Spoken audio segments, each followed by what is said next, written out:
ভাবুন তো, ছোট্ট ছোট্ট পাখি কি কখনো পাহাড় সম শক্তিশালী হাতির বিশাল বাহিনীকে পরাজিত করতে পারে? মানুষের যুক্তি বলে এটা অসম্ভব, কিন্তু কোরআন আমাদের শেখায় আল্লাহ চাইলে অসম্ভবকেও সম্ভব করে দেন। এই ঘটনা সেই বছরের, যেই বছরে আমাদের প্রিয় নবী মুহাম্মদ সাল্লাল্লাহু আলাইহি ওয়াসাল্লামের জন্ম হতে যাচ্ছিল। তৎকালীন ইয়েমেনের শাসক আব্রাহা ছিল অহংকারে অন্ধ। তার মনে জ্বলছিল এক প্রশ্ন: মানুষ কেন তার রাজ্যের ইবাদতগৃহ ছেড়ে মক্কার কাবা ঘিরে তাওয়াফ করে? অহংকারে অন্ধ হয়ে সে ঘোষণা করল সে কাবা ধ্বংস করে দেবে।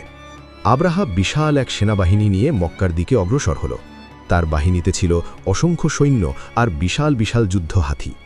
সবচেয়ে বড় হাতিটির নাম ছিল মাহমুদ, যাকে দুর্গের মতো শক্তিশালী মনে করা হতো। মক্কার মানুষ ভয় পেয়ে গেল, কারণ তাদের কাছে যুদ্ধ করার মতো কোনো বাহিনী ছিল না। তাই তারা পাহাড়ে আশ্রয় নিল।